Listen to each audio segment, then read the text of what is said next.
श्रोता बंधुगण नमस्कार। आज मु आपन को आम बेलर नारी शिक्षा विषय रे किछि कहबी। आम बेलर नारी शिक्षाटा सेते बेसी नथिला, बहुत कम झियो माने पाठ पढ़ुथिले। झियो माने टिके बड़ हो गले आ स्कूल जीवाकू मना करथिले, तेणु झियो माने पाठ पढ़ी पारु नथिले। मु बड़म्बा अंचल कथा कहूँ।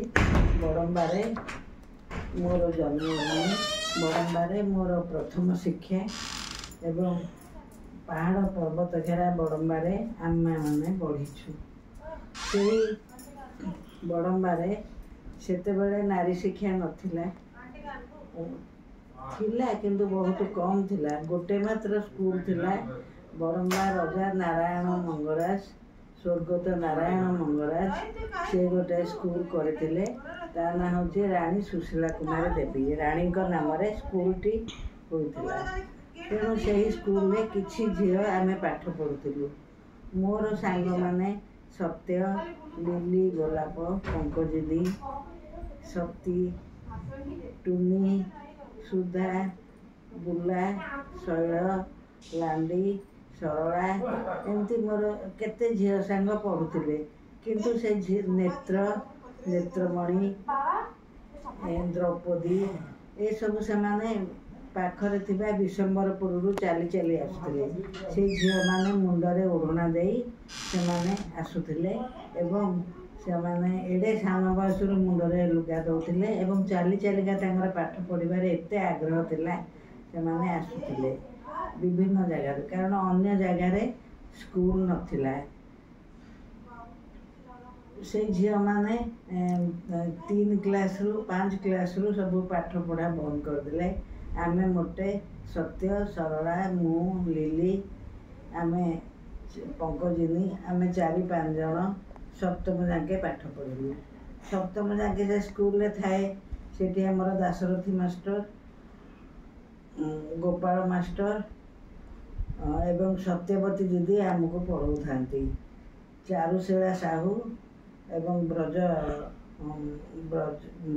दीदी जे कि हमर हेडमिस्ट्रेस से माने मध्य सप्तम क्लास रे थांती, आमको पढ़ाऊ थांती। सप्तम क्लास परे आमर पढ़िबा को बड़म्बारे सुविधा नथिला। सुविधा नथिला माने से बॉयज स्कूल टे थिला। से ही बॉयज स्कूल ना होची मोहन सुबुद्धि हाई स्कूल। मोहन सुबुद्धि नामक जड़े धनी व्यक्ति स्कूल पाई दान करथिले, तेणु तांको नारे स्कूल टी हेची। पाख आक गाँ नरसिंहपुर सब आड़ू पिला माने आसिकरी से स्कूल ले हॉस्टेल ले रहिकरी पाठ पढ़ुथिले एवं बड़म्बार पिला माने पढ़ुथिले। झियो मानकर पढ़िबार चांस नथिला, किंतु आमे माने 4 जन झियो से अष्टम श्रेणी रे पाठ पढ़िलु। 100-150 पुओरे आमे 4 जन झियो। सेते बेले आम माने कुआडे बाहर को बाहर नथलु, सीधा स्कूल को जुलु, सीधा आसिलु। पुओ पिलांग संगरे आमे कथाबार्ता करूनी एवं आम माने बही बस्तानी धरी स्कूल को जाऊ। बही बस्तानी बोले कौन आपण माने भाबुथिबे, से आमर बही गुड़िक गोटे बस्तानी बोले बैग रे, एबे जेमती परिबा बैग मिलुची सेमती कनार बैग रे आमे ताको धरी कांधरे पकई चालुथिलु एवं दुआत कलम नेइकिरी जाउथिलु। दुआत रे शाही भरुथिलु एवं लंबा कलम नथिला। सेते बडे ए डॉट पेन किंबा ए सब पेन रो चलणी नथिला, तेणु आम माने दुआत कलम धरिकिरी जाउथिलु। सेठी स्कूल ले पाठ पढ़ी सारी जेतेबेले रिसेस हुए सेतेबेले आमे 4 जन जाक झियो जाइकिरी गोटे बुरो गछ थाए, से बुरो गछ तले बसिकिरी आमर टिफिन खोलु, खाऊ, कथाबार्ता करूँ एवं रिसेस सरला परे पळे आसु घर को। एमती आमर छुआ बड़टा कटी थिला। तापरे कॉलेज भी नथिला।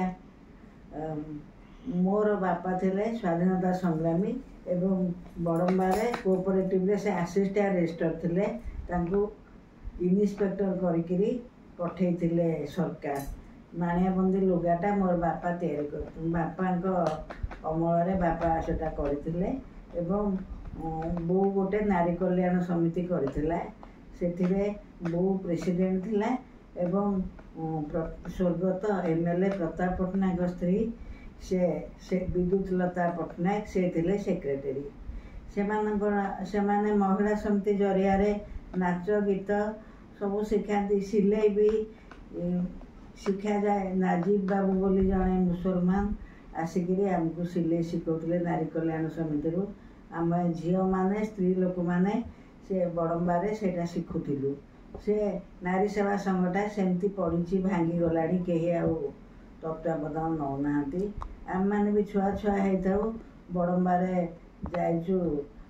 ସବୁ ନଦୀ ବଢ଼ି ହେଲେ ନଦୀ ବଢ଼ି ଅଞ୍ଚଳକୁ ଯାଇ ବୋଉ ସାଙ୍ଗରେ ଏବଂ ବିଦୁ ଅପା ସାଙ୍ଗରେ ଯାଇକରି ଆମେ ଚାଉଳ ଡାଲି ସବୁ ବଣ୍ଟାବଣ୍ଟି କରିଛୁ। ସେଇଟା ଛୁଆବେଳର କଥା। ମୋର ବାପା ଚାହୁଁଥିଲେ ମୋ ଝିଅମାନେ ପାଠ ପଢ଼ନ୍ତୁ, ତେଣୁ ଆମେମାନେ ପାଠ ପଢ଼ିଲୁ।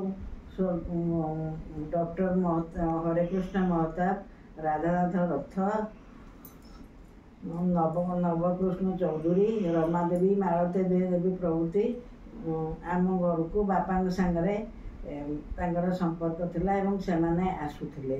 ସେମାନେ ତାଙ୍କର ପ୍ରଭାବଟା ବାପା ଆମମାନଙ୍କୁ କହନ୍ତି ମୋର ଇଚ୍ଛା ମୋ ଝିଅମାନେ କିପରି ମାଳତୀ ଦେବୀ ରମାଦେବୀ ପରି ହୁଅନ୍ତୁ। ଆମେ ତାଙ୍କରି ଆଦର୍ଶରେ ଅନୁପ୍ରାଣିତ ହୋଇଛୁ। ଆମେ ଯଦିଓ ରମାଦେବୀ ମାଳତୀ ଦେବୀ ପରି ଏତେ ବଡ଼ ହେଇପାରିନୁ, ଆମେମାନେ ସତ୍ ପଥରେ ଚାଲିଛୁ ଏବଂ ଆମେମାନେ ସଦାବେଳେ ଭଲ କାମ କରିବାକୁ ଚେଷ୍ଟା କରିଛୁ। ସେତେବେଳେ ବଡ଼ମ୍ବା ଅଲଗା ଥିଲା। ବଡ଼ମ୍ବାରେ ଝିଅମାନେ ପଢ଼ି ପାରୁନଥିଲେ। ସେ ଲାଇଟ୍ ନଥିଲା। ଆମେ ଡିବିରି ଆଉ ଲାଣ୍ଠିନରେ ପାଠ ପଢ଼ିଛୁ। ସେଇ ହାଇସ୍କୁଲରୁ ପାସ୍ କରିକିରି ମୋର ବଡ଼ ଭଉଣୀ ମିନତୀ ପଟ୍ଟନାୟକ ପ୍ରଥମ ଡାକ୍ତର ବଡ଼ମ୍ବାରେ। ସେ ବର୍ତ୍ତମାନ ଆମେରିକାରେ ଅବସ୍ଥାପିତ। ତା ତଳ ଭଉଣୀ ସେ ବି ପ୍ରଥମ ଝିଅମାନଙ୍କ ଭିତରେ ମୋହନ ସୁବୁଦ୍ଧି ହାଇସ୍କୁଲରୁ ମାଟ୍ରିକ୍ ପାସ୍ କରିଥିଲା। ଆଉ ମୋର ଗୋଟେ ଭଉଣୀ ଇନ୍ଦୁରେଖା ପଟ୍ଟନାୟକ, ସେ ବି ବେଷ୍ଟ ଟେନ୍ଥରେ ଯାଇଥିଲେ ମୋହନ ସୁବୁଦ୍ଧି ହାଇସ୍କୁଲ। ଏହା ସେତେବେଳେ ଝିଅମାନଙ୍କ ପାଇଁ ବହୁତ ଗର୍ବ ଓ ଗୌରବର କଥା ଥିଲା। ଆମର ସେ ଫକୀର ମୋହନଙ୍କ ରେବତୀ ପଢ଼ିଲେ। ସେ ରେବତୀର କୁସଂସ୍କାର ପାଇଁ, ତା ଜେଜେମାର କୁସଂସ୍କାର ପାଇଁ ରେବତୀର ବାପା ମରିଗଲେ, ମା ମରିଗଲେ। ଏଇଟା ତାର ଜେଜେମାର କଥା, କିନ୍ତୁ ଏଇଟା ପ୍ରକୃତ କଥା ନୁହେଁ। ଝିଅମାନେ ଯଦି ପାଠ ପଢ଼ିବେ ଦେଶର ଉନ୍ନତି ହେବ, ଝିଅମାନେ ଆଗେଇ ଯିବେ। ବଡ଼ମ୍ବା ବର୍ତ୍ତମାନ ବହୁତ ସ୍କୁଲ ହେଲାଣି, ବହୁତ କଲେଜ ହେଲାଣି। ସବୁ ଜାଗାରେ ଗାଁ ମାନଙ୍କରେ ସ୍କୁଲ କଲେଜ ହେଲାଣି।